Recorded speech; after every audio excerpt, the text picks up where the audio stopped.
நாளிலும் உங்களோடு இணைந்து ஆண்டவரை துதிக்க கர்த்தர் கொடுத்த வாய்ப்பிற்காக நன்றி செலுத்துகிறேன்.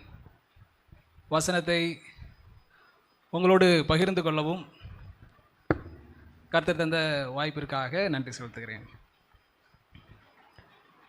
நாம் நம்முடைய செய்திக்கு அடிப்படையாக நியாயாதிபதிகள் புத்தகம் 3ஆம் அதிகாரத்தின் 3ஆம் வசனத்தை திருப்பிக் கொள்ளலாம்.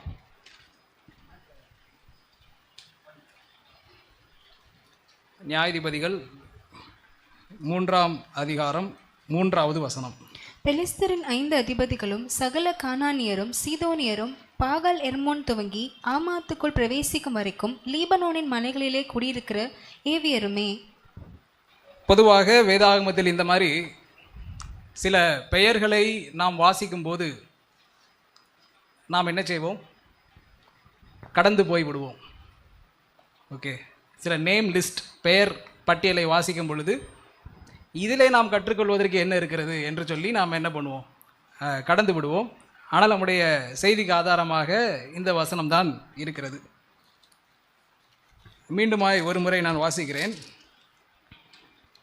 பெலிஸ்தரின் 5 அதிபதிகளும் சகல கானானியரும் சீதோனியரும் பாகால் எர்மோன் துவக்கி ஆமோத்திற்குள் பிரவேசிக்கும் வரைக்கும் லீபனோனின் மலைகளிலே குடியிருக்கிற ஏவியரும். ஒரு 4 பெயர்களை இங்கே அந்த ஆசிரியர் குறிப்பிடுகிறார். இப்படி 4 கூட்ட மக்கள் இருக்கிறார்கள். யார் இந்த மக்கள் என்று சொல்வோமானால், இஸ்ரவேலின் பிரச்சனைக்குரிய மக்கள். இன்னும் புரிகிற பாஷையில் சொல்லணும் அப்படின்னா, இஸ்ரேல் மக்களிடத்திலே போய் உங்களுடைய வாழ்க்கையின் பெரும் பிரச்சனைகள் என்னென்ன அப்படின்னு கேட்டால் அவங்க மனப்பாடமாக இந்த 4 பேரையும் சொல்லிடுவாங்க. நம்முடைய வாழ்க்கையின் பெரிய பிரச்சனைகள் என்னன்னு கேட்டோம்னா என்ன பண்ணிடுவாங்க? இந்த பேரை அவங்க உள்ளத்திலிருந்து சொல்லிடுவாங்க. என்ன ஆச்சரியம் அப்படின்னு கேட்டிங்கன்னா, இஸ்ரேல் மக்கள், தேவனுடைய ஜனங்கள் இப்பொழுது ஆசீர்வதிக்கப்பட்ட வாக்குத்தத்தம் பண்ணப்பட்ட தேசத்தில் இருக்கிறார்கள். கிட்டத்தட்ட 440 ஆண்டுகளாக அவர்கள் இப்படிப்பட்ட ஒரு வாக்குத்தத்தம் பண்ணப்பட்ட தேசத்திற்கு வரவே இல்லை. அதற்காக காத்து கொண்டிருக்கிறார்கள். 400 ஆண்டுகள் எகிப்து தேசத்திலே காத்து கொண்டிருந்தார்கள். கடவுள் அவர்களை விடுதலை செய்து, உங்களை நான் ஆசீர்வதிக்கப்பட்ட தேசத்திற்கு, வாக்குத்தத்தம் பண்ணப்பட்ட தேசத்திற்கு கொண்டு வருவேன் என்று சொன்னார். ஆனால் அந்த 400வது ஆண்டிலே அவர்கள் அங்கே வந்து விட்டார்களா? வாக்குத்தத்தம் பண்ணப்பட்ட தேசத்திற்கு வந்து விட்டார்களானா? இல்லை. எவ்வளோ நாள் ஆச்சு? 40 வருஷம் ஆச்சு. யாருக்காவது தெரியுமா உண்மையிலேயே அந்த எகிப்திலிருந்து கானானுக்கு வருவதற்கு எத்தனை நாட்கள், ஆண்டுகள் ஆகும் அப்படின்னு? 40 நாள், 3 நாள். ஓகே, 40க்கும் 3க்கும் பொதுவாக 11 எனக்கு தெரிஞ்ச கணக்கு. அது ஒரு முடிவு பண்ணிக்கிடலாம். ஆனால் 11 நாட்கள் தூரம்தான். கொஞ்சம் ரெஸ்ட் எடுத்து கரெக்டாக நடந்து தூரத்தில் வந்தாங்கன்னா எங்கே? எகிப்திலிருந்து வாக்குத்தத்தம் பண்ணப்பட்ட தேசத்திற்கு 11 நாட்கள். ஆனால் கடவுள் இவர்களை எத்தனை நாட்களிலே கொண்டு வந்தார் என்றால் 2 மாதத்தில் கொண்டு வந்து விட்டார். 11 நாள் டிஸ்டன்ஸை கடவுள் எத்தனை நாள் எடுத்துக்கிட்டார்? 2 மாதம் டைம் எடுத்துக்கிட்டார். இந்த மக்களுக்கு சில விஷயங்களை சொல்லி கொடுத்து அவங்கள பொறுமையாக அந்த காதேஸ் பர்னியாவுக்கு பக்கத்தில் கொண்டு வந்துட்டாங்க. கானானுடைய வாசலில் நிற்கிறாங்க. சரி, இப்போ நம்ம தேசத்துக்குள்ளே போக போகிறோம். அதுக்கு முன்னாடி நம்ம என்ன பண்ணலாம்? கொஞ்சம் வேவு பார்த்துக்கிட்டோம்னா நல்லா ப்ரிப்பேர்டாக போகலாம், ஆயத்தமாக போகலான்னு அவங்க வேவு பார்த்தாங்க. அங்கே தான் பிரச்சனையாக ஆரம்பிச்சது. ஸோ அங்கே மக்கள் கடவுள் மேல் நம்பிக்கை இல்லாமல் கீழ்ப்படியாதவர்களாக இருந்தார்கள். கடவுள் அவங்களுக்கு அடுத்த ஒரு பாடத்தை கொடுத்தார். 38 வருஷம் நீ என்ன பண்ணு? ஆமாம், கர்த்தரை கற்றுக்கொள், கர்த்தருடைய வசனத்தை கற்றுக்கொள், இருதயத்திலே தாழ்மைப்படு, விசுவாசத்திலே வளரு என்று சொல்லி 38 வருஷம் அவங்களுக்கு அடுத்து பாடம். வனாந்தரத்திலே 38 வருடங்கள். பின்பு ஒரு வழியாக கடைசியாக அவர்களுடைய அடுத்த தலைமுறை எங்கே வந்துவிட்டது? வாக்குத்தத்தம் பண்ணப்பட்ட தேசத்திற்கு வந்துவிட்டது. இப்படி 440 வருஷம் காத்திருந்த தேசத்திற்கு வந்தோம் அப்படின்னா அங்கே ஒரு பிரச்சனை இருக்குது. அதுதான் நாம் வாசித்த இந்த லிஸ்ட். மக்களுக்கு எப்படி இருக்கும்? ஆண்டவரே, நீங்கள் எப்படி வாக்குத்தத்தம் பண்ணீங்க? பாலும் தேனும் ஓடுகிற ஒரு தேசம் என்று வாக்குத்தத்தம் பண்ணியிருக்கீங்க. ஆனால் இங்கே என்ன இருக்குது? இப்படிப்பட்ட மக்கள் எல்லாமே நமக்கு எதிரடையா பிரச்சனை கொடுத்துக்கிட்டு இருக்காங்களே என்று அந்த மக்கள் நினைத்து கொண்டிருப்பார்கள். நமக்கு இப்படி ஒரு கேள்வி வருகிறது, தேவன் வாக்குத்தத்தம் பண்ணப்பட்டவைகளில் பிரச்சனைகள் இருக்க வாய்ப்பு இருக்கிறதா? இருக்கும் என்பதற்கு இது ஆதாரமாக இருக்கிறது. ஆமாம், ஆண்டவராகிய இயேசு கிறிஸ்து இந்த பூமிக்கு வந்தார். தன்னுடைய ஊழியத்தை எத்தனை வயதிலே அவர் ஆரம்பித்தார்? ஏன் 30? பசாம ஒரு 18 ஆரம்பிச்சிருக்கலாமே. என்னது பாருங்க, அந்த அளவுக்கு ஆயத்தப்படுகிறார் 30வது வயதிலே தான் தன்னுடைய ஊழியத்தை ஆரம்பிக்கிறார். நமக்கெல்லாம் அவ்வளோ பொறுமையாக இருந்திருக்காது. ஆமாம். ஸோ 30வது வயதில் வருகிறார். அடுத்து அவர் அங்கே வந்து யோவான் ஸ்நானனிடத்தில் ஒரு ஞான ஸ்நானத்தை பெறுகிறார். தேவனுடைய சத்தம் வருகிறது, இவர் என்னுடைய நேசகுமாரன். அவருடைய ஊழியம் அடுத்து ஆரம்பிக்கிறது. எங்கே இருந்து ஆரம்பிக்கிறது? வனாந்தரத்தில் இருந்து ஆரம்பிக்கிறது. உடனே பரிசுத்த ஆவியானவரால் அவர் வனாந்தரத்துக்கு கொண்டு போகப்பட்டார். 40 நாட்கள் உபத்திரவம். பாருங்கள், அந்த அளவு ஆயத்தப்பட்டு தேவனுடைய சித்தத்தை நிறைவேற்ற வேண்டும் என்று ஒரு காலை வைக்கிறார். முதல் காலை கடவுள் எங்கே தான் கொண்டு போகிறார்? வனாந்திரத்திற்கும் பாடுகளுக்கும் தான் கடவுள் கொண்டு போகிறார். ஆண்டவர் நினைச்சிருக்கலாம், ஒருவேளை தப்பா ஊழியத்துக்கு வந்துட்டோமோ, தவறான நேரத்தில் ஊழியத்துக்கு வந்துட்டோமோ, 18 வயசுலேயே வந்திருக்கலாமோ, எதையும் நினைக்கல. சரியாக தான் வந்திருக்கோம். கடவுளுடைய சித்தத்தின்படியே வந்தாலும் கடவுள் என்ன செய்கிறார்? இப்படிப்பட்ட பாடுகளை அனுமதித்து நம்மை பயிற்றுவிக்கிறார். அப்போஸ்தலனாகிய பவுல் ரட்சிக்கப்படும் பொழுது அவர் கேட்டார், ஆண்டவரே, நான் என்ன செய்ய வேண்டும்? என்னுடைய நாமத்திற்காக நீ எவ்வளவு பாடுபட வேண்டும் என்பதை நான் உனக்கு காண்பிக்கிறேன். ஊழியம் அப்படித்தான் அவருக்கு ஆரம்பிக்கிறது. இந்த வசனத்திலும் கூட நாம் இவ்விதமாய் வாசிக்கிறோம். 2ஆம் வசனத்திலே, இஸ்ரவேல் புத்திரரின் சந்ததியாரும் அதற்கு முன் யுத்தம் செய்ய அறியாதிருந்தவர்களும் அவைகளை அறியும்படி பழக்குவிப்பதற்காகவும் கர்த்தர் விட்டு வைத்த ஜாதிகள் யார் என்றால், அந்த விட்டு வைத்தங்கிற வார்த்தையை நம்ம அண்டர்லைன் பண்ணணும். இந்த ஜாதிகள் இருப்பதற்கு காரணமே யார்தான்? கர்த்தர். அவர் நான் விட்டு வைத்திருக்கிறேன், விட முடியாமல் இவங்க வந்துட்டாங்கிறது கிடையாது. விட்டு வச்சதே யாரு தான்? கர்த்தர். கர்த்தர் எதற்காக இந்த ஜாதிகளை இங்கே விட்டு வைத்திருக்கிறார்? அதற்கான காரணத்தை கர்த்தர் சொல்லுகிறார். உங்களுடைய பார்வையில் அது எப்படியாக தெரிகிறது? பிரச்சனைகளாக தெரிகிறது. ஆசீர்வதிக்கப்பட்ட வாக்குத்தத்தம் பண்ணப்பட்ட தேசத்தில் ஏன் பிரச்சனை என்று நம்முடைய கண்களில் பிரச்சனைகளாக தெரிகிறது. அங்கே அந்த ஆசிரியர் எழுதும்போது சொல்லுகிறார், இது பிரச்சனைகள் அல்ல, கர்த்தர் விட்டு வைத்த ஜாதிகள். அங்கே கர்த்தர் அதற்கான காரணத்தையும் சொல்லுகிறார். அதாவது அதை எழுதக்கூடிய ஆசிரியர், கர்த்தர் இந்த ஜாதிகளை, இந்த பிரச்சனைகளை விட்டு வைத்தார் அல்லவா, என்ன காரணம் என்று காரணத்தையும் சொல்லுகிறார். நாம் முதல் 2 வசனங்களை வாசிப்போம். கானான் தேசத்தில் நடந்த சகல யுத்தங்களையும் அறியாதிருந்த இஸ்ரவேலராகிய அனைவரையும் சோதிப்பதற்காகவும் இஸ்ரவேல் புத்திரரின் சந்ததியாரும் அதற்கு முன் யுத்தம் செய்ய அறியாதிருந்தவர்களும் அவைகளை அறியும்படி பழக்குவிப்பதற்காகவும் கர்த்தர் விட்டு வைத்த ஜாதிகள் யார் என்றால். ஓகே, ஸோ இங்கே கர்த்தர் விட்டு வைத்த ஜாதிகள். ஆனால் எதற்காக கர்த்தர் விட்டு வைத்தார் என்று சொல்லும் பொழுது அதற்குரிய நோக்கத்தை நாம் வாசிக்கிறோம். எதற்காக கர்த்தர் இந்த பிரச்சனைகளை விட்டு வைத்தார்? என்ன நோக்கம்? முதல் வசனத்தில் வாசிக்கிறோம், இஸ்ரவேலராகிய அனைவரையும் சோதிப்பதற்காக. முதல் நோக்கம் அனைவரையும் சோதிப்பதற்காக. 1 2 கூட எக்ஸம்ஷன் கிடையாதா? இல்லை, வசனம் எப்படி தான் வருகிறது? அனைவரையும் சோதிப்பதற்காக. 2வது, யுத்தம் செய்ய அறியாதவர்களும் அவைகளை அறியும்படி பழக்குவிப்பதற்காகவும். அந்த 2 வார்த்தையும், சோதிப்பதற்காக, பழக்குவிப்பதற்காக. அதனால் நம்முடைய வாழ்க்கையில் வரக்கூடிய பாடுகளுக்கு இதுதான் நோக்கம், காரணம் என்று நான் சொல்ல வரவில்லை. இருக்கலாம், நமக்கு தெரியாது. அதுதான் ஒரு பெரிய பிரச்சனை. ஒவ்வொருவருடைய வாழ்க்கையில் வரக்கூடிய பிரச்சனைகளுக்கு நம்ம என்ன பண்ண முடியாது. பாருங்க, இந்த வசனத்தில் என்ன போட்டிருக்கு? கர்த்தர் உங்களை பழக்குவிக்கிறார். அப்படி என்னால் சொல்ல முடியாது. வேதாகமத்தில் அநேக காரணங்கள் கொடுக்கப்படுகிறது. நம்முடைய வாழ்க்கையிலே நாம் எதிர்கொள்ளக்கூடிய பிரச்சனைகளையும் பாடுகளுக்கும் அநேக காரணங்கள் வேதாகமத்திலே கொடுக்கப்படுகிறது. இங்கே நாம் ஒரு சில காரணங்களை வாசிக்கிறோம். என்ன காரணம்? ஆண்டவர் என்னை சோதிக்கிறார் அப்படின்னு சொல்லும் பொழுது நம்மை ஆராய்ந்து பார்ப்பதற்காக. ஓகேவா? எனக்குள்ள என்ன இருக்கு, டெஸ்ட். என்னை ஆராய்ந்து பார்ப்பதற்காகவும் என்னை பழக்குவிப்பதற்காகவும் என்று இந்த இடத்தில் நாம் வாசிக்கிறோம். இதற்காக கர்த்தர் என்ன செய்திருக்கிறார்? இப்படிப்பட்ட பிரச்சனைகளை அனுமதித்திருக்கிறார், விட்டு வைத்திருக்கிறார். நீங்கள் வேத வல்லுநர்களாகிய நீங்கள் சொல்லுங்கள், வேதாமத்தில் வேற என்ன காரணங்கள் எல்லாம் இருக்கிறது கர்த்தர் ஏன் பாடுகளை அனுமதிக்கிறார்னு சொல்லும்போது?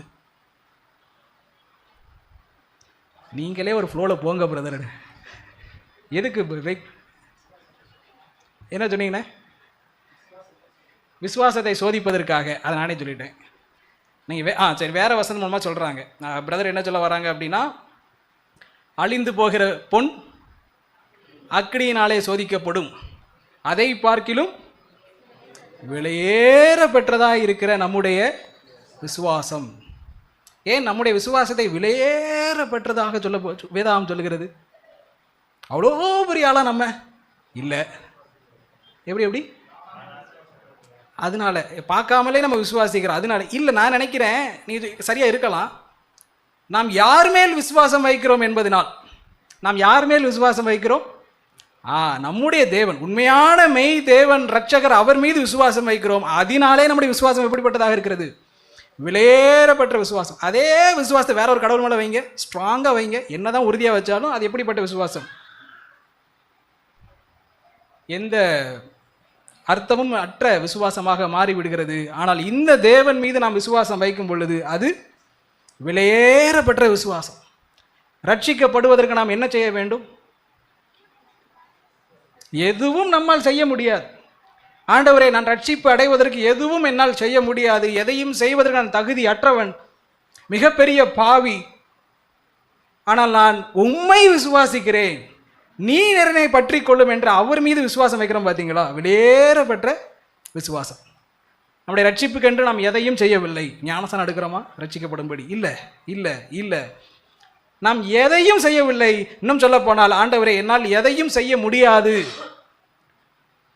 நான் பரிசுத்தப்பட எதையும் செய்ய முடியாது, நான் கீழ்ப்படிவதற்கு என்னால் முடியாது, என்னை நீர் பொறுப்பெடுத்துக் கொள்ளும் என்று அவர் மீது அந்த விசுவாசத்தை வைக்கிறோம். அவர் நம்மை பொறுப்பெடுத்துக் கொள்கிறார், ரட்சிக்கப்படுகிறோம். பின்பு அவர் நம்மை கீழ்ப்படிதலை நடத்துகிறார், பரிசுத்தப்படுத்துகிறார், எல்லாவற்றையும் செய்கிறார். அதனாலே அந்த விசுவாசம் எப்படி சொல்லப்படுகிறது? விலையேற பெற்ற விசுவாசம். ஆனால் இந்த விசுவாசம் சரியானதாக இருக்கிறதா என்பதை தேவன் உபத்திரவங்கள் மூலமாக சோதிக்கிறார். சில நேரங்களில் நம்முடைய விசுவாசம் பெயர் அளவில் தான் இருக்கும். பைபிள் எக்ஸாமில் ஃபர்ஸ்ட் மார்க் கூட நம்ம எடுத்துருவோம். அதுக்கு யார் சாட்சி? நானே சாட்சி. அப்புறம் தான் தெரியும், ஒரு உபத்திரவ சோதனை வரும்பொழுது தான் தெரியும், முட்டாளுடா நீ அப்படின்னு. முட்டாள் என்ன, சபைக்கு வெளியில் இருக்கக்கூடிய உள்ள கூட வர முடியாத ஒரு முட்டாள் அப்படின்னு எப்போ தெரியும்? அந்த பயங்கரமான உபத்திரவமும் சோதனையும் சூழ்நிலையும் வரும்பொழுது தான் தெரியும் நான் எவ்வளவு பெரிய முட்டாள். ஓகே, ஸோ கடவுள் என்ன செய்கிறார்? நம்முடைய விசுவாசத்தை சோதிப்பதற்காக அவர் உபத்திரவங்களை அனுமதிக்கிறார். ஸோ வேற ஏதாவது காரணங்கள்? ஆண்டவராக இயேசு, நம்ம மறுபடியும் நிறைய டைம் சொல்லியிருக்கோம், ஆண்டவராக இயேசு கிறிஸ்து எப்படி கீழ்ப்படிதலை கற்றுக்கொண்டார்? அவர் பட்ட பாடுகளினாலே கீழ்ப்படிதலை கற்றுக்கொண்டார். அநேக நேரங்களிலே நாம் சபையில் பேசுவோம், ஆண்டவரே, உங்களை போல நானும் கீழ்ப்படிய வேண்டும், உங்களை போல நானும் வாழ வேண்டும். அப்போ நான் எப்படிப்பா கற்றுக்கொண்டேன்? என் ஸ்கூல் என்ன தெரியுமா? Suffering. My school name is suffering. That is the school where I have learned obedience. பாடுகள் என்கிற பள்ளியில் தான் நான் என்ன செய்தேன்? கீழ்ப்படிதலை கற்றுக்கொண்டேன். ஆண்டவரே, நீங்கள் கடவுளாச்சே, நீங்க ஏன் ஆண்டவரே அங்கே போய் கற்றுக்கொள்ளணும்? இல்லை, குமாரனா இருந்தும் அவர் பட்ட பாடுகளினாலே கீழ்ப்படிதலை கற்றுக்கொண்டார். அதுவே அவருடைய பள்ளியாக இருக்கிறது. ஆண்டவரே, ஒரு விண்ணப்பம், எனக்கு மட்டும் வேற ஏதாவது ஸ்கூலுக்கு அனுப்புங்க, ஒரு பால்வாடி, ஏதாவது சின்ன சின்ன ஏதாவது. சரி, நம்ம என்ன தியானிக்கிறோம் அப்படின்னா, ஸோ இவ்விதமாய் நமக்குள் உபத்திரவங்களை அனுமதிப்பதற்கு அநேக காரணங்கள் இருக்கலாம். ஒருத்தர் வந்து சாட்சி சொன்னாங்க. என்ன சொன்னாங்க அப்படின்னா, பிரதர், நீங்கள் நிறைய சொல்கிறீங்க, என்னுடைய வாழ்க்கையிலே ஒன்று நடந்தது. என்ன நடந்தது? என்னுடைய குழந்தை டாக்டர் சொல்லிட்டாங்க, இந்த நோயை க்யூர் பண்ணவே முடியாதுன்னு சொல்லிட்டாங்க. இதை ஏன் கடவுள் அனுமதிக்கணும்? என்ன பதில் சொல்லலாம்? எனக்கு தெரியல, அவ்வளோதான். மிகச்சிறந்த பதில், உண்மையான பதில், எனக்கு தெரியலை. நான் அவங்ககிட்ட போய் உங்களை பழக்குவிப்பதற்காக, உங்களை பரிசுத்தப்படுத்துவதற்காக அப்படின்னு சொல்ல முடியாது. நம்ம கடவுளுடைய செயல்பாடுகள். அடுத்து கொஞ்ச நாள் கழித்து அவங்க வாழ்க்கையில் அவங்க உணர்ந்தாங்க, அவங்க குடும்பத்தில் நிறைய பேர் சபைக்கு வந்துட்டாங்க. நம்ம ஆண்டவர் நமக்கு ஒன்றை செய்வார், நம்ம ஆண்டவரிடத்தில் விடுதலை கிடைக்கலாம், கிடைக்கும் கிடைக்கும் என்று சொல்லி அவர்கள் குடும்பத்தில் அநேகர் சபைக்கு வந்து விட்டார்கள். அது உண்மைதான்.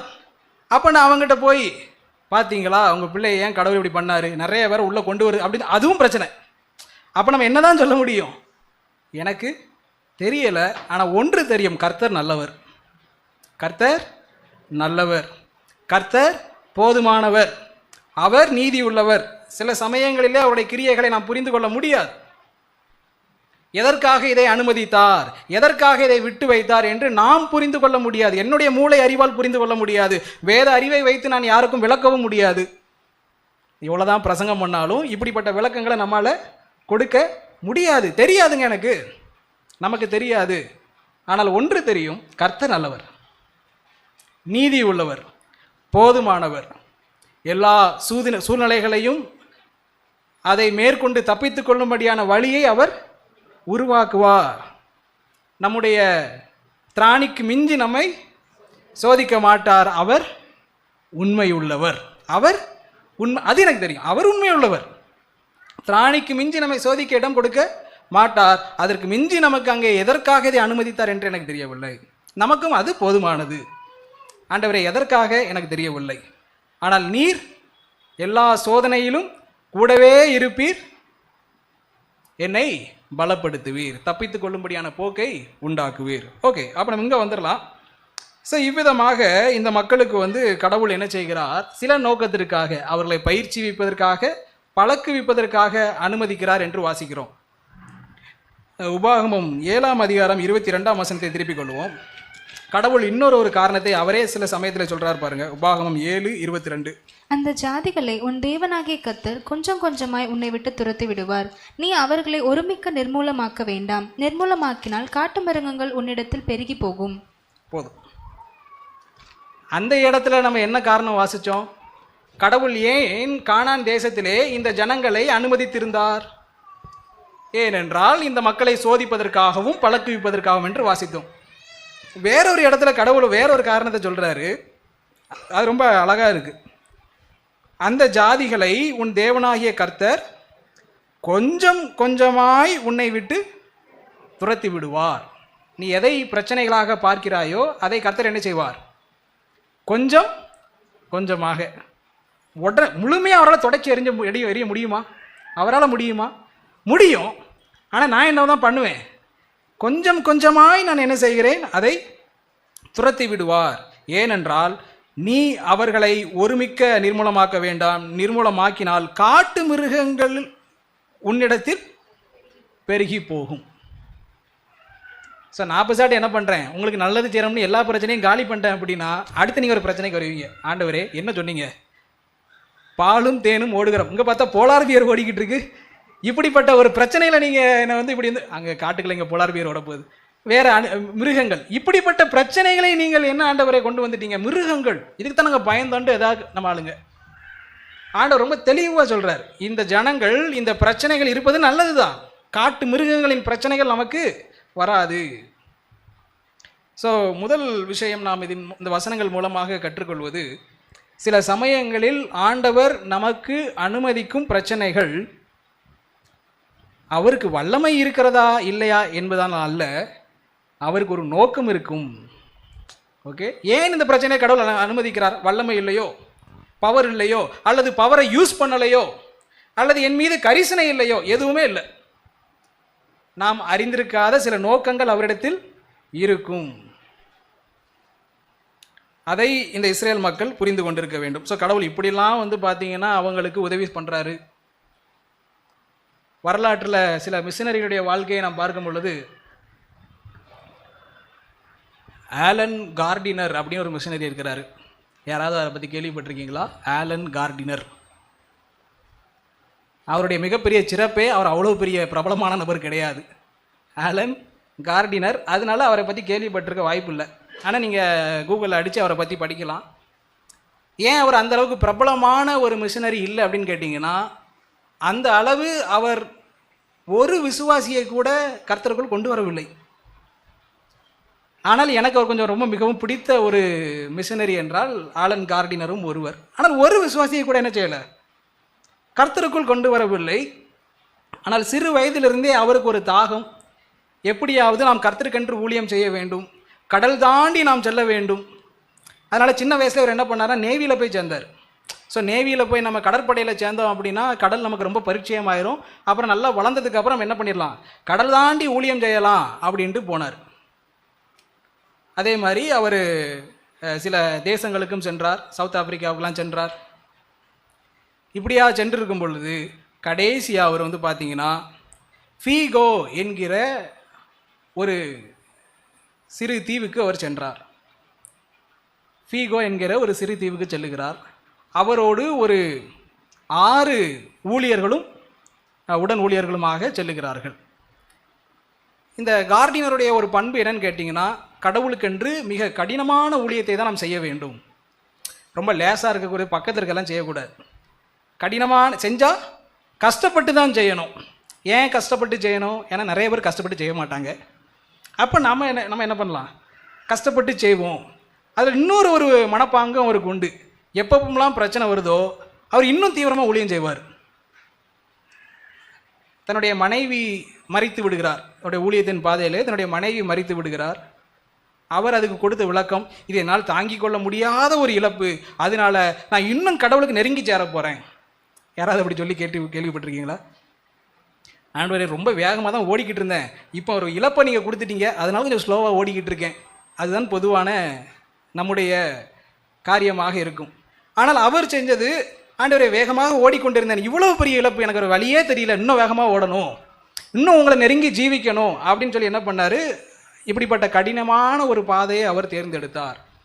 சில மிஷனரி இயக்கங்கள் அதற்கு உதவி செய்யவில்லை. ஐயா, நீங்கள் போகிறது ரொம்ப தப்பு, ரொம்ப ஆபத்தான இடத்துக்கு போகிறீங்க, உங்களுக்கு சாப்பாடு கொண்டு வரணும், ஏதாவது பாதுகாப்பு செய்யணுன்னா கூட ரொம்ப கஷ்டப்பட்டு வரணும், மீட்பு பணியாளர்களை கூட வர முடியாது, இங்கே போக வேண்டாம். இல்லை, ஆண்டவர் தொடாத இடத்துக்கு நான் தொட்டே ஆகணும் அப்படின்னு சொல்லிட்டு அந்த 6 பேரும் போகிறாங்க. எதிர்பார்த்தபடியே அவர்களுடைய உணவுகள் ஒரு கட்டத்தில் காலியாகி விடுகிறது. ஸோ உணவுகள் காலியான பின்னர் இன்னொரு டீம் வந்து உணவை மட்டும் கொடுக்க வரணும். அந்த டீமால் உள்ளே வரவே முடியலை. உடனே நம்ம ஆளுங்க என்ன பண்ணுவாங்க, ப்ரேயர் பண்ணுவாங்க. கார்டினுடைய குழு ப்ரேயர் பண்ணிக்கிட்டே இருக்கு, ஆண்டவரே எங்களுக்கு உணவை சீக்கிரமாக கொண்டு வாங்க. எத்தனை நாட்களில் உணவு கிடைச்சிருக்குன்னு நினைக்கிறீங்க? கடைசி வரைக்கும் கிடைக்கல. கூட இருந்த 6 பேரும் ஒருவர் பின் ஒருவராக மரிக்கிறார்கள். கடைசியாக மரித்தது ஆலன் கார்டினர். அந்த ஊழியம் அவ்வளவுதான், கதை முடிந்து விட்டது. இதில் யார் என்ன பெரிய ஊழியக்காரர் என்று இவரை சொல்லுகிறோம்? அந்த மாதிரி யாருமே மனமாறின மாதிரி தெரியலையே. ஆமாம், எந்த ஒரு விசுவாசியும் ஒரு மனமாற்றத்தில் கொண்டு வரவில்லை. ஆனால் அடுத்து என்ன நடந்ததுன்னு கேட்டிங்கன்னா, அந்த கார்டினருடைய இடத்துக்கு ஒரு கட்டத்தில் போயிட்டாங்க. 1 மாதங்களில் போய் இவங்களுடைய சரீரங்களை எல்லாம் கைப்பற்றி வரும் பொழுது கார்டினருடைய அந்த நாட்குறிப்பு அதை எடுத்துட்டாங்க. எடுத்து பார்க்குறாங்க. அவங்களுக்கு பயங்கர ஆச்சரியம். தன்னுடைய வாழ்நாட்களின் கடைசி பகுதியில் அவர் எவ்வளவாய் கர்த்தரை துதித்து எழுதியிருக்கிறார். ஆண்டவரே, சிங்கக்குட்டிகள் பட்டினி கிடக்கும், கர்த்தரை நம்புகிறவர்கள் அப்படின்னு சொல்லி அந்த வசனங்களை எல்லாம் அவர் இது பண்ணி அவர் கடவுளை கடைசி வரைக்கும் துதித்து கொண்டே இருந்திருக்கிறார். ஸோ அவருடைய கடைசி வாக்கியம், ஆண்டவரே நீர் எனக்கு எவ்வளவு நல்லவராக இருந்திருக்கிறீர். இவங்களால நம்பவே முடியல. நம்ம என்ன சொல்லியிருப்போம், ஒரு மென்டலாக இருப்பாரோ அப்படி. என்ன நடந்தது அப்படின்னா, இந்த புத்தகத்தை அடுத்து யாரெல்லாம் படித்தாங்களோ அநேக ஊழியர்கள் உருவானார்கள். நீங்கள் விசுவாசியை உருவாக்கவில்லை, ஆனால் படித்தவங்களாம் என்னவா மாறிட்டாங்க, ஊழியராக மாறிட்டாங்க. ஓ, என்னடா இது, இப்படியா, இப்படி ஒருத்தர் கர்த்தருக்குள் இருக்க முடியுமா, இவ்வளவு பலம் கொண்டு ஒருத்தர் கர்த்தருக்குள் இருக்க முடியுமா? கார்டினர் இறந்து அநேகரை உருவாக்கினார். எதற்காக சொல்லுகிறேன், அந்த இடத்துல கார்டினர்கிட்ட போய் உங்களுக்கு சாப்பாடு வரலன்னா அதுக்கு ஒரு நல்ல நோக்கம் இருக்குங்க சொல்ல முடியுமா? அவர் கூட இருந்து ஜெபிக்க தான் முடியும், எதிர்பார்க்க முடியும். அநேக நேரங்களிலே பிரச்சனைகளின் மத்தியிலே நம்மால் எதுவும் பேச முடியாது, பதில் தெரியாது. ஆனால் பின்னாட்களில் அது மிகப்பெரிய சாட்சியாக மாறியது. யாருடைய சாட்சி? கார்டினருடைய சாட்சி. ஸோ இங்கே விஷயம் தேவனுக்கு பலம் இருக்கிறதா இல்லையா என்பதல்ல, அவரிடத்தில் ஒரு திட்டம் இருக்கிறது. அவர் நல்லவராகவே இருக்கிறார், எல்லாவற்றையும் நன்மைக்கு ஏதுவாக அவர் கொண்டு வருவார் என்று நாம் பார்க்கிறோம். சரி, இந்த அளவு இந்த இஸ்ரவேலர்களுக்கு எல்லா திட்டங்களையும் செய்து கடவுள் அவர்களை சோதித்து அவர்களை பழக்குவித்து இப்படி எல்லாவற்றையும் செய்து தான் இந்த நியாயாதிபதிகள் புத்தகத்திலே அவரை நடத்துகிறார். ஆனால் இதெல்லாம் செஞ்சதுக்கப்புறம் அடுத்து என்ன நடந்துச்சுன்னு பார்த்தீங்கன்னா, நம்ம ஆளுங்க பயங்கர கீழ்ப்படிதல் உள்ளவர்களாக மாறிவிட்டார்கள் அப்படின்னு வாசிக்கல. அவங்க அடுத்து என்ன பண்ணிட்டாங்க? கீழ்ப்படியாமை. ஸோ நம்முடைய செய்தியின் தியானம் என்னவாக இருக்குது அப்படி இவ்வளோ இன்ட்ரடக்ஷன் தான். அவன் செய்தியுடைய தியானம் என்ன இருக்குது அப்படின்னா, இந்த அளவு கடவுள் நமக்காக திட்டங்களை தீட்டி நம்முடைய வாழ்க்கைகளை வடிவமைத்து நம் மீது இந்த அளவு அக்கறை காண்பித்த பின்னும் கூட நாம் ஏன் கீழ்ப்படியாமைக்குள் செல்லுகிறோம்? பாருங்க, கடவுள் கரிசனை அற்றவராக இருந்ததினால் அல்ல, நம்மை குறித்த எந்த திட்டமும் அற்றவராக இருந்ததினால் அல்ல, இஸ்ரவேலரை குறித்த அநேக திட்டங்கள் அவருடைய கரங்களில் இருந்தது. அந்த திட்டங்களின்படியே அவர் நடத்தினார், அந்த கரிசனைகளை அவர் மீது கொண்டிருந்தார். அந்த அளவு தலைமுறை தலைமுறையாக அவரை விட்டு பின்வாங்கி கொண்டே இருந்தாலும் கூட கர்த்தர் அவர்களை குறித்து திட்டம் வைத்திருந்தார். சில மக்களை அனுப்புகிறேன், உங்களை பக்குவப்படுத்த வேண்டும், உங்களை பரிசுத்தப்படுத்த வேண்டும், உங்களை பழக்குவிக்க வேண்டும் என்று கடவுள் அவர்கள் மீது அவ்வளவு கரிசனை கொண்டவராய் எல்லாவற்றையும் செய்தாலும் கூட அந்த மக்கள் மீண்டுமாய் கீழ்ப்படியாமைக்குள் விழுந்தார்கள். நம்முடைய கீழ்ப்படியாமைக்கும் அதுதான் காரணமாக இருக்க முடியும். அநேக நேரங்களிலே நாம் நினைத்து கொண்டிருப்போம், நம்முடைய கீழ்ப்படியாமைகளுக்கு வீழ்ச்சிக்கு என்ன காரணம் என்றால், கர்த்தர் அந்த கிருபையை தந்திருந்தா விழுந்திருக்க மாட்டேன், கர்த்தர் அந்த இரக்கத்தை பாராட்டி இருந்தார் என்றால், கர்த்தர் என்னை பலப்படுத்தி இருந்தால் நான் என்ன செய்திருக்க மாட்டேன்,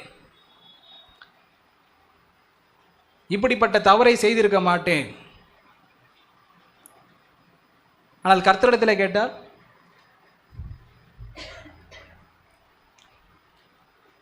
அவர் சொல்லியிருப்பார், இஸ்ரேலுக்கு நான் எவ்வளோ திட்டம் வச்சுருந்தேன் பாரு, எவ்வளவு காரியங்களை செய்தேன் பாரு.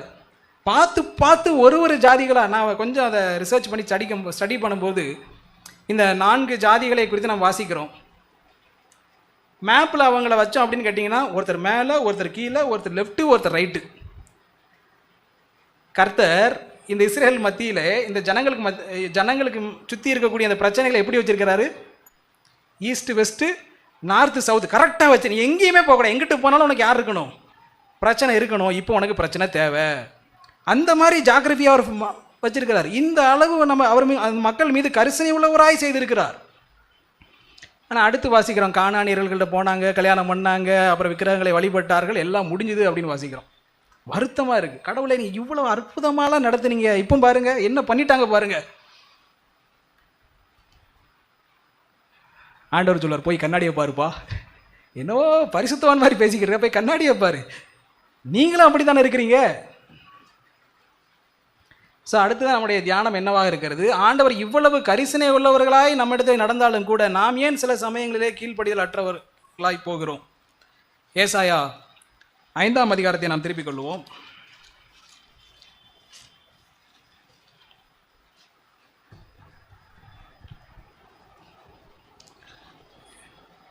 ஒன்று 2 வசனங்களை வாசிப்போம். இப்போது நான் என் நேசரிடத்தில் அவருடைய திராட்சை தோட்டத்துக்கு குறித்து என் நேசருக்கேற்ற ஒரு பாட்டை பாடுவேன். என் நேசருக்கு மகா செழிப்பான மேட்டிலே ஒரு திராட்சை தோட்டம் உண்டு. அவர் அதை வேலியடைத்து அதிலுள்ள கற்களை பொறுக்கி அதிலே நற்குல திராட்சை செடிகளை நட்டு அதன் நடுவில் ஒரு கோபுரத்தை கட்டி அதில் ஆலையையும் உண்டு பண்ணி அது நல்ல திராட்சை பழங்களை தரும் என்று காத்திருந்தார். அதுவோ கசப்பான பழங்களை தந்தது. கடவுள் என்ன செய்தார்? மகா செழிப்பான மேட்டிலே ஒரு திராட்சை தோட்டம் உண்டு. கடவுள் அருமையான இடத்தில் என்ன செய்கிறார்? ஒரு திராட்சை பழ தோட்டத்தை நாட்டுகிறார். அதிலே அவர் வேலி அடைத்து எல்லா வேலைகளையும் செய்கிறார். கடவுள் யாரை குறித்து பேசுகிறார்? ஆமாம், இஸ்ரவேலை குறித்து பேசுகிறார் என்று சொல்லும்பொழுது இப்படி கூட நீங்கள் சொல்லி பாருங்கள், தன்னுடைய ஜனங்களை குறித்து பேசுகிறார். அப்படி தான் நம்மளே லிங்க் பண்ண முடியும், ரைட்டா? அப்போ தன்னுடைய ஜனங்களை குறித்து பேசும் பொழுது அவர் என்ன சொல்லுகிறார்? அருமையான ஒரு இடத்துல அவங்களை என்ன பண்ணேன்? வச்சேன். அவங்களுக்கு என்ன தேவையோ எல்லாத்தையும் நான் செஞ்சேன். ஆனால் அவர்கள் நல்ல திராட்சை பழங்களை தரும் என்று காத்திருந்தார், அதுவோ கசப்பான பழங்களை தந்தது. கடவுள் சொல்லுகிறார் 4ஆம் வசனத்திலே, நான் என் திராட்சை தோட்டத்திற்காக செய்யாத எந்த வேலையை அதற்கு இனி செய்யலாம். அது நல்ல திராட்சை பழங்களை தரும் என்று நான் காத்திருக்க அது கசப்பான பழங்களை தந்தது என்ன? அநேக நேரங்களிலே நம்ம என்னுடைய அந்த வீழ்ச்சியான நேரங்கள், சோதனையான நேரங்களிலே இந்த வசனம்தான் பேசும். நாம் நினச்சிக்கிட்டு இருப்போம், ஆண்டவரே எனக்கு இன்னும் ஒரு கிருபையை தந்திருந்தால் பயங்கரமாக இருந்திருக்கும் அல்லவா. இல்லாட்டி நிறைய பேர் சொல்லுற மாதிரி, பேசாமல் என் கண்ணுக்கு முன்னாடி வந்துருங்க ஒயிட் அண்ட் ஒயிட்டா, முழுசாக நீங்கள் வந்துட்டீங்க அப்படின்னா நானும் என்ன பண்ணுவேன், அந்தந்த போதகர்கள்லாம் பயங்கரமாக ஓடுற மாதிரி நானும் என்ன பண்ணிடுவேன், பயங்கரமாக ஓடிடுவேன், அவங்கள விட வேகமாக ஓடுவேன். ஆனால் நீங்கள் என்ன பண்ணணும், நேராக வந்து காமிச்சிருங்க, பேசாமல் முடிஞ்சு போச்சு. எல்லாத்துக்கும் ஒரு ஆண்டு நிறைய பேர் நேராக பார்த்துருக்காங்க. இஸ்ரேல் மக்கள் அவருடைய மகிமையை கண்டார்கள், மோசேயின் இடத்துல பேசுகிறதை கண்டார்கள், செங்கடல் 2ஆய் பிரிப்பதை கண்டார்கள், வனாந்தரத்திலே 5 அப்பங்கள் 5000 அப்பங்களை போஷிக்கும் பொழுது வாய்ப்பே இல்லை. அப்போஸ்தலர் கேட்டாங்க, ஆண்டவரே கடையில் கூட வாங்க முடியாது, எப்படி ஆண்டவரே, கடலில் போய் பிடிச்சாலும் வாய்ப்பு இல்லை, எப்படி ஆண்டவரே, எதை பற்றியும் நான் கொண்டு வரேன். அந்த அளவுக்கு எல்லா அற்புதங்களையும் கண்டார்கள். நம்முடைய சுவிசேஷம் என்ன? பவுல் நமக்கு கற்றுத்தரக்கூடிய சுவிசேஷம் 1 கொரிந்தியர் 15ஆம் அதிகாரத்தில் நாம் படிக்கிறோம். ஓகே, எல்லாரும் பைபிளை திருப்புங்க. 15 வருஷத்துக்கு முன்னாடி மனப்பாடம் பண்ணது. நான் சுவிசேஷம் என்ன கேட்டேன். 15:3 நான் அடைந்ததும் உங்களுக்கு பிரதானமாக ஒப்புவித்ததும் என்னவென்றால், கிறிஸ்துவானவர் வேத வாக்கின்படி நமது பாவங்களுக்காக மரித்து அடக்கம் பண்ணப்பட்டு வேத வாக்கியங்களின்படி 3ஆம் நாளில் உயிர்த்தெழுந்து, முடியலை, மரித்தார், அடக்கம் பண்ணப்பட்டார், உயிர்த்தெழுந்தார், அதோடு முடியலை, கேபாவுக்கும் பின்பு 12 தரிசனமானார். எங்கே தான் முடியுது? கேபாவுக்கும் பின்பு 12 தரிசனமானார். கிறிஸ்து வேத வாக்கியங்களின்படி நமது பாவங்களுக்காக மரித்தார், அடக்கம் பண்ணப்பட்டார், உயிர்த்தெழுந்தார், பின்பு அவர் தரிசனமானார். அப்படிதான் பவுல் நிறைவு செய்கிறார் சுவிசேஷத்தை. அதோடு அவர் நிற்கல, தரிசனமானார். அடுத்து எத்தனை பேருக்கு தரிசனமானார்? அதன் பின்பு அவர் 500 பேருக்கு அதிகமான சகோதரருக்கும் ஒரே வேளையில் தரிசனமானார். ஏன் ஆண்டவராய் இயேசு கிறிஸ்துடைய உயிர்த்தெழுதலை நம்மால் அநேகரால் நிராகரிக்க முடியவில்லை? ஏன்னா அவர் மறைமுகமாக உயிர்த்தெழலை. சரியா? மறைமுகமாக அவர் உயிர்த்தெழவில்லை, அநேகருடைய கண்கள் காணும்படியாக உயிர்த்தெழுந்தார். உயிர்த்தெழுந்து உடனே வானத்துக்கும் போல, அடுத்த 40 நான் தான் உயிர்த்தெழுந்தேன். எத்தனை பேருக்கு? 500க்கும் அதிகமான நபர்களுக்கு முன்பதாக அவர் உயிர்த்தெழுந்து காட்சியளித்தார். அதில் ஒரு வார்த்தை ரொம்ப முக்கியம். அதன் பின்பு அந்த 500 பேருக்கும் அதிகமான சகோதரருக்கும் ஒரே வேளையில் தரிசனமானார். அந்த வேர்டை வந்து நல்லா கிரிக்கிறேன், அண்டர்லைன் தான் பண்ணணும், ஆனால் அந்தளவுக்கு இருக்குது. இப்படிப்பட்ட ஒரு தரிசனத்தை நம்ம எங்கேயாவது கேள்விப்பட்டிருக்கோமா? நம்மளும் நிறைய பேர் டிவியில் அங்கே இங்கே ரேடியோவில் எவ்வளவு தரிசனத்தை பார்த்துருப்போம். யாராவது ஒருத்தர், நான் ஆண்டவரை பார்த்தேன், நான் பார்க்கும்போது பக்கத்தில் இருக்க இவரும் அந்த தரிசனத்தை பார்த்தாரு, இவரும் பார்த்தார், எல்லாருமே ஒரே காட்சி அந்த தரிசனத்தை பார்த்தோன்னு எங்கேயாவது ஒரு கதையை நம்ம கேட்டிருக்கோமா? பார்த்தேன் இறங்கும் போது தூங்கும் போது பார்த்தேன், முடிக்கும் போது பார்த்தேன், அப்படி பார்த்தேன். நான் வந்து பார்த்தது தப்புன்னு சொல்லலை. உங்களுக்கு இருக்கக்கூடிய வெஞ்சன்ஸ் எல்லாம் இங்கே இறக்குறீங்களான்னு இல்லை, ஒரு வேளை பார்த்துருக்கலாம், வாய்ப்பு இருக்கிறது. கர்த்தர் ஒருத்தருக்கு வெளிப்பட வேண்டும் என்று விரும்பினால், கர்த்தர் ஒரு இடத்துல பேச வேண்டும் என்று விரும்பினால் கர்த்தரால் முடியும். அதற்கு நான் வந்து தடை செய்யவில்லை. ஆனால் சொல்ல வருகிறது என்னவென்றால், கர்த்தர் வேதாகம காலத்தில் இஸ்ரேல் மக்கள் முன்னாடி ஒரே வேளையில் ஒரே நேரத்தில் எல்லாரும் காணும்படியாகவே தரிசனமானார். யாரும் உண்மையோ பொய்யோ சொல்ல முடியாது. That is a fact. அவர் தரிசனமானது உண்மை. நான் பார்த்தேன், இவரும் பார்த்தார். அப்படியாக ஒரே வேளையில் 500 பேருக்கும் அதிகமான நபரிடத்தில் உயிர்த்தெழுந்தவராய் காட்சியளித்தார். ஆனாலும் அவர்கள் அநேகர் விசுவாசிக்கவில்லை. ஸோ எதற்காக இதெல்லாம் நான் சொல்ல வரேன் அப்படின்னு கேட்டிங்கன்னா, கர்த்தர் எனக்கு இதை செஞ்சிருந்தா நான் நம்பியிருப்பேன், விசுவாசிருப்பேன், கர்த்தர் இதை செஞ்சிருந்தா நான் கீழ்ப்படிஞ்சிருப்பேன், நம்ம எதையுமே என்ன பண்ண முடியாது, கொண்டு வர முடியாது. உங்களுக்கு செய்யாததை எதை நான் செய்யலைன்னு தான் கடவுள் கேட்பாரு. எல்லாவற்றிற்கும் மேலான பரிசுத்த ஆவியானவரை நமக்குள் தந்திருக்கிறார். உலகத்தில் உள்ளவனை பார்க்கிலும் உங்களில் உள்ளவர் பெரியவர், அவரை தந்து விட்டார். இதற்கு மேலே என்ன பலம் நமக்கு வேண்டும் இல்லையா? ஸோ அடுத்த நம்முடைய தியானம். அப்போ இந்த அளவு அந்த மக்களுக்கு கடவுள் செய்த பின்னாடியும் கூட அவர்கள் வீழ்ச்சிக்குள்ளானார்கள். அதற்கு என்ன காரணம் என்று ஒரே ஒரு காரணத்தை மட்டும் நான் சொல்லி நிறைவு செய்ய விரும்புகிறேன். ஏன்னா வெயில் அதிகமாக இருக்கிறதுனால. சரியா? சார், நம்முடைய தியானம் என்னவாக இருக்கிறது என்றால், கர்த்தர் இவ்வளவு நன்மைகளை கிருபைகளை பாராட்டி இருக்க நாம் ஏன் கீழ்ப்படியாமைக்குள் செல்கிறோம், வீழ்ச்சிக்குள்ளாகிறோம்? நாம் என்ன செய்ய வேண்டும்? இப்படிப்பட்ட வீழ்ச்சிகளிலிருந்து கீழ்ப்படியாமையில் தப்பிப்பதற்கு நாம் என்ன செய்ய வேண்டும்? ஸோ முதல் குறிப்பு என்னவென்றால், God's purpose is more important than his provisions. தமிழில் சொல்கிறேன், தேவனுடைய நோக்கம் அவர் நமக்கு தருகிற உலக ஆசீர்வாதங்களை விட உயர்ந்தது. தேவனுடைய நோக்கம் அவர் நமக்கு தருகிற உலக ஆசீர்வாதங்களை விட, வசதிகளை விட உயர்ந்தது. தேவனுடைய நோக்கம். ஆண்டவராய் இயேசு ரொம்ப சிம்பிளாக சொன்னார், முதலாவது தேவனுடைய ராஜ்யத்தை தேடுங்கள், பின்பு. ஆனால் முதலாவது நீங்கள் என்ன பண்ணுங்கள்?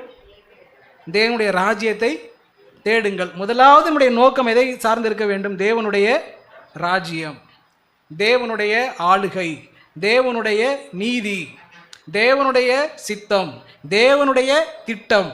அடுத்து எனக்கு வந்தால் வருது, வரலனா போதும், பின்னாடி இவைகளெல்லாம் கூட கொடுக்கப்படும்.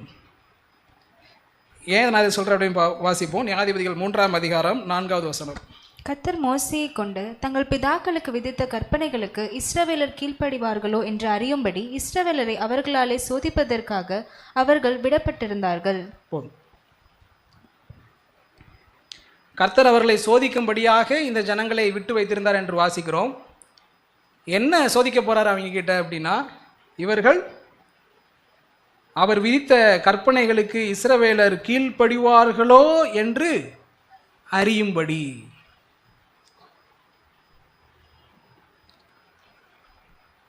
அதுதான் அவருடைய பர்பஸ், நோக்கம். இவங்க நினச்சிக்கிட்டு இருப்பாங்க, பாலும் தேனும் ஓடுகிற தேசத்துக்கு வந்துட்டோம், இங்கே பைப்பை திறந்தால் என்ன தான் வரும்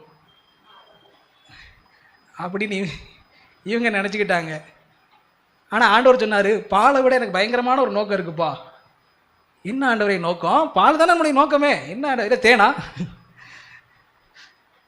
ஆமாம், பால் வரும் தேன் வரும். அதுக்கு அதை விட ரொம்ப பயங்கரமான ஒரு நோக்கம் இருக்குது. என்ன நோக்கம் வரும்? என்ன நோக்கம்? நீ கீழ்ப்படிவாயா மாட்டியா, உன்னுடைய இருதயம் எந்த இடத்தில் இருக்கிறது என்பதை நீ அறிந்து கொள்ள வேண்டும். அது முதன்மையான நோக்கமாக இருக்கிறது. ரெண்டாவது எல்லாம் இருக்கும். நம்முடைய வாழ்க்கையிலும் இந்த ஒரு நோக்கம் முக்கியம். என்ன நோக்கம்?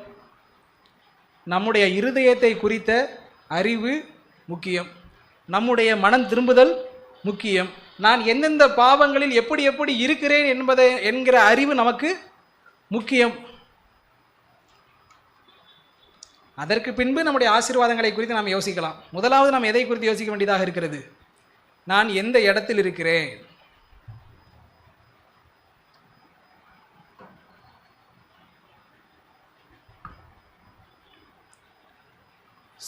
நம்ம ஒரு வசனத்தை எடுப்போம். நம்ம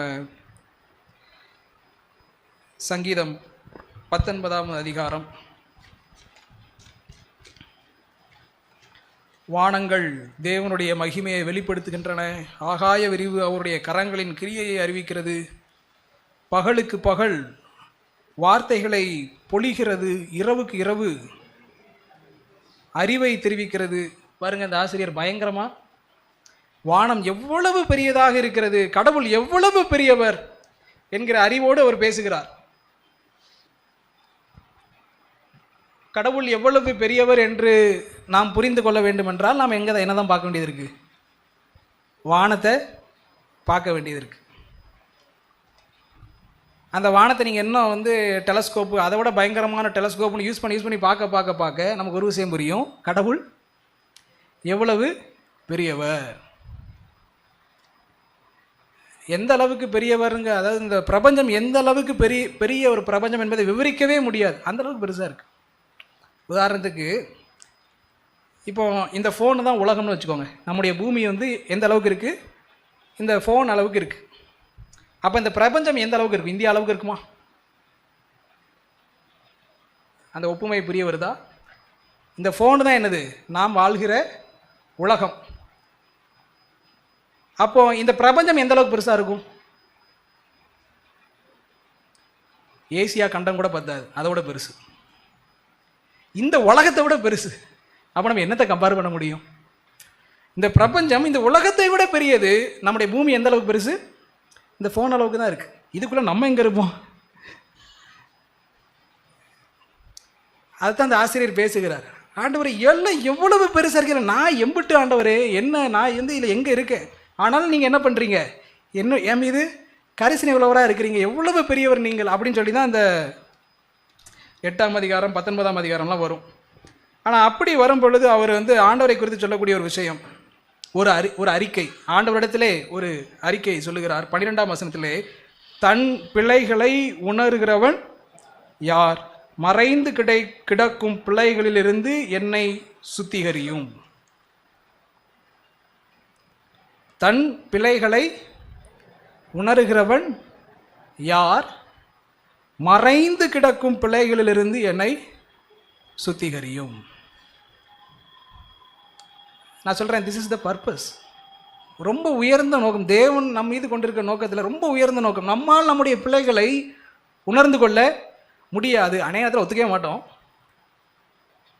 அடுத்து கண்ணில் உணரவும் மாட்டோம்.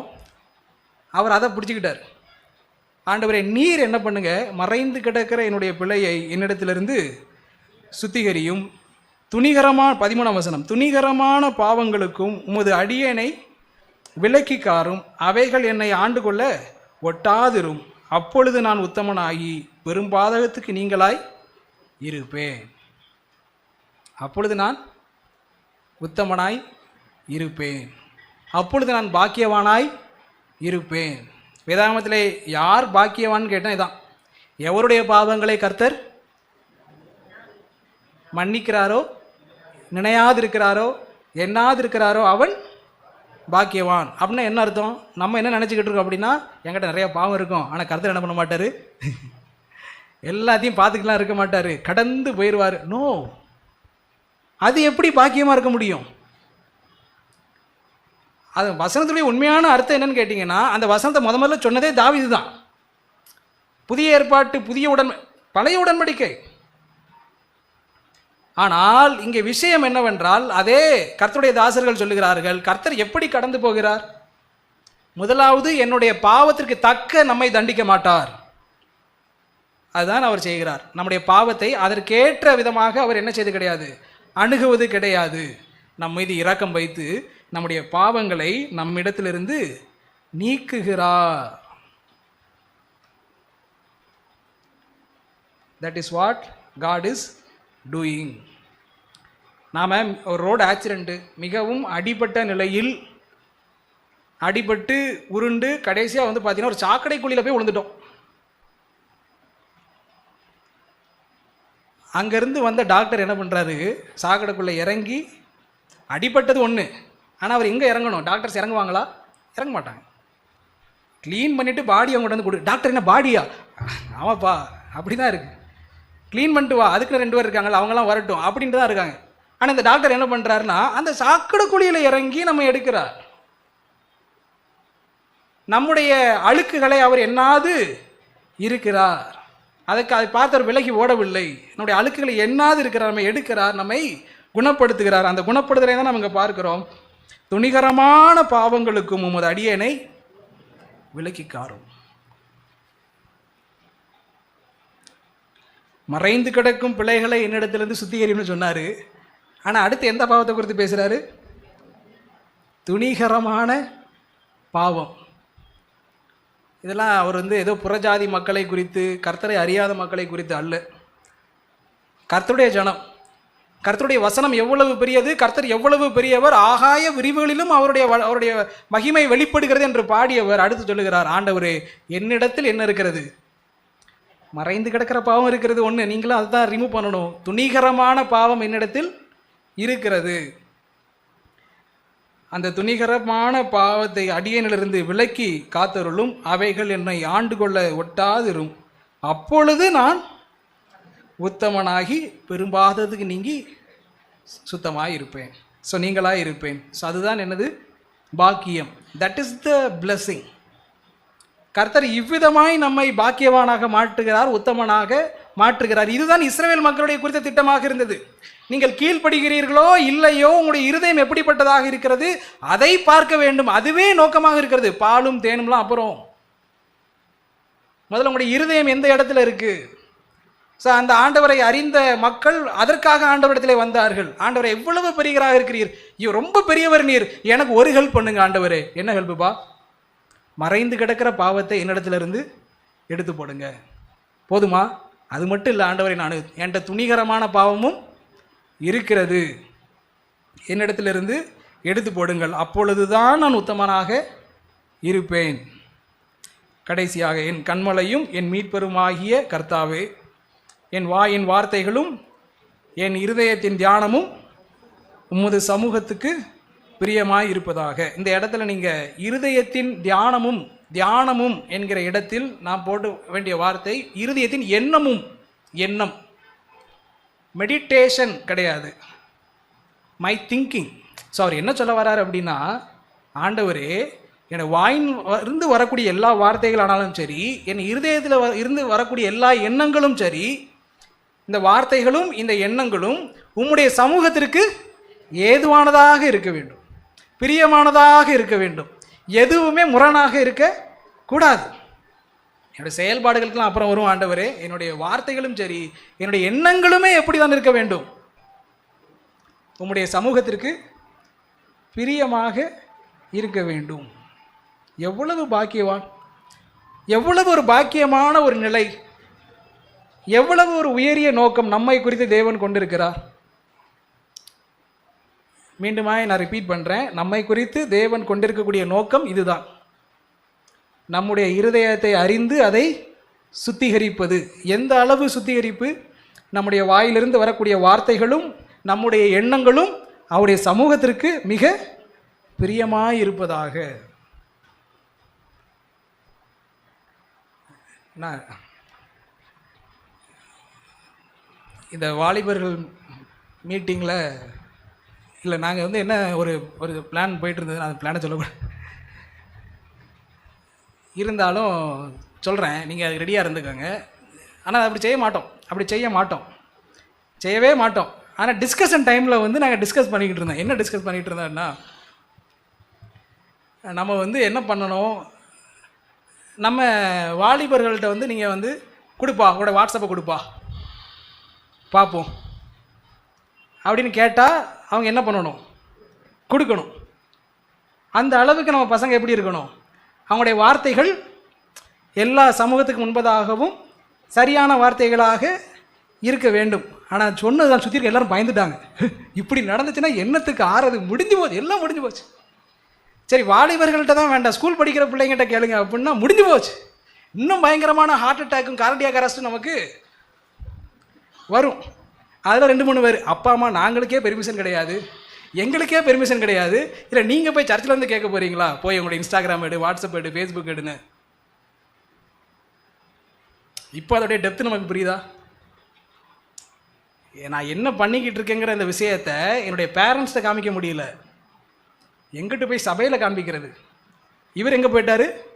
பரலோகத்துக்கு நான் என்னை காமிக்க ஆண்டவரே, என்னுடைய வாயின் வார்த்தைகள், இருதயத்தின் எண்ணங்கள். அவர் வாட்ஸ்அப் சேட்டெலாம் அவருக்கு ஏமாத்துறோம். புரிகிறதா?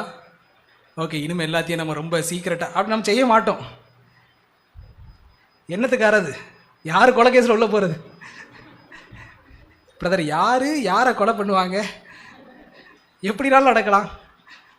அது வரைக்கும் அமைதியாக இருந்தவங்க டக்குன்னு என்ன பண்ணலாம்? எட்ரா கத்திய. ஒருவேளை நம்ம ரொம்ப நடந்திருக்கு, நடந்திருக்கு, எல்லாம் நடந்திருக்கு.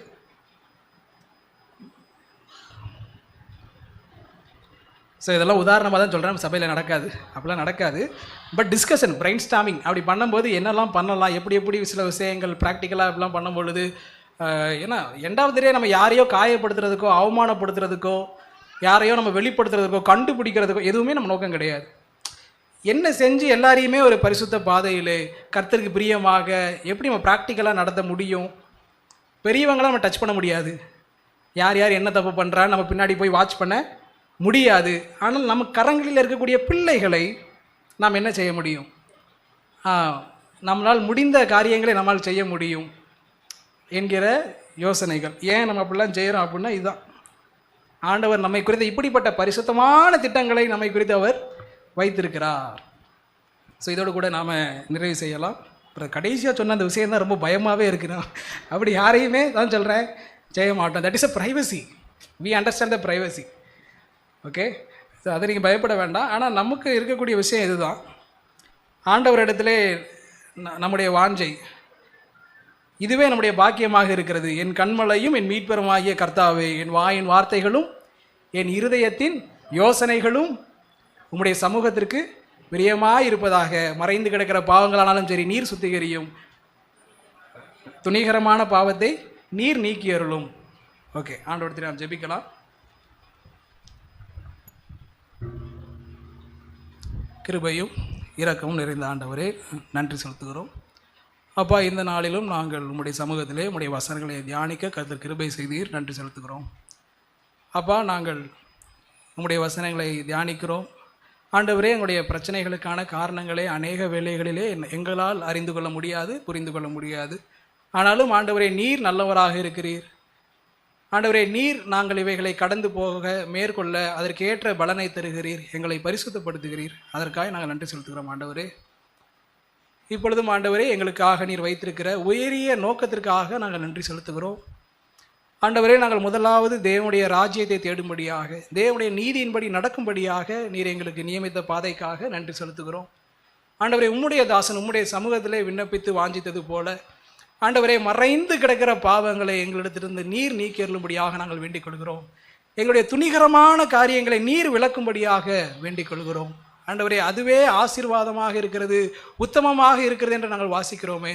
அதே போலவே ஆண்டவரே, எங்களுடைய வாஞ்சைகளும் எங்களுடைய எண்ணங்களும் எங்களுடைய வார்த்தைகளும் யாவும் ஆண்டவரே உம்முடைய சமூகத்தில் பிரியமாய் உமக்கு பிரியமாய் இருப்பதாக.